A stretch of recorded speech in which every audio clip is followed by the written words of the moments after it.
We use it to shop, pay our bills, and connect with friends. For most of us, our lives are so closely linked to cyberspace, we simply cannot envisage a world that is not plugged into the internet. Yet, the more connected we are, the greater our risks become. As cybercriminal networks expand across the globe, fraudulent activities have increased in sophistication and attackers have become faster and bolder. Governments estimate that the economic damage caused by these crimes runs into billions of dollars. In Southeast Asia, the number of internet users among the population varies widely, from as high as 80% in Singapore to about 13% in Myanmar. The ASEAN community has been jointly fighting cybercrime for more than a decade, when it included the issue in its plan of action to combat transnational crime. In 2013, the United Nations also reported that 8 out of 10 ASEAN countries have cybercrime regulations exceeding international standards. Leading the fight against cybercrime is Singapore. Between 2005 and 2012, it implemented 2 Infocom security master plans. And in 2013, it unveiled another 5-year National Cybersecurity Master Plan to further strengthen the nation's cyber environment. The country has reason to stay on the alert. According to a recent Asia-Pacific Defense Outlook report, which examined where wealth exists and the extent of internet use, the country is among the top 5 in the region most vulnerable to cyber assault.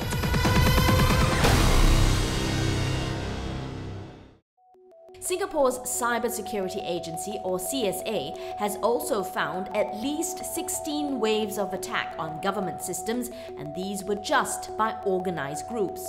The agency was set up in April 2015 to consolidate cybersecurity capabilities across different sectors such as banking and finance, utilities, transport, and healthcare. There are very many smart people out there who will try and find a way to penetrate systems. We have to, from the cybersecurity, cyber defense side, have to find ways to try and prevent them. In October 2016, Singapore announced a national blueprint detailing its long-term approach towards tackling cybercrime and to enhance its standing as a trusted digital hub. The CSA has been tasked to lead the coordination efforts, and one of its priorities is to step up protection of the Republic's essential services. The agency will work closely with the Home Affairs Ministry, which in July had launched an action plan to create a safer cyberspace, such as educating the public about the dangers of scams and to teach vulnerable groups like children why they should not give out personal details to strangers. There are plans to strengthen legislation with a new Cybersecurity Act to complement the existing Computer Misuse and Cybersecurity Act, which grants law enforcement agencies powers to investigate and apprehend those behind cybercrime. We have to update our laws to make sure they remain relevant and redefine what crime is, if necessary, to deal with the transnational nature of crimes and the new and evolving tactics of criminals. In the civil service, about half of the public agencies have started using separate networks for internet surfing and to access emails related to work. The rest are on track to implement this by mid-2017. The aim is to make it harder for cyber attackers to plant malware or access government computer systems. Another priority is to establish both local and international partnerships. Already based here since end 2014 is Interpol's Global Complex for Innovation. Its R&D facility houses a cybercrime fighting unit to tap the partnership between police and industry experts. An immediate challenge that Singapore needs to tackle soon is a lack of cybersecurity professionals, with one expert warning of at least a 1 million shortage worldwide.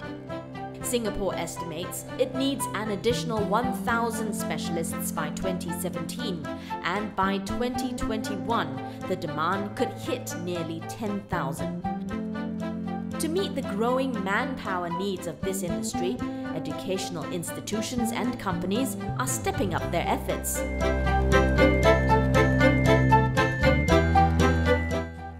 Beyond its own shores, Singapore is extending a helping hand to its neighbours in the battle against cybercrime.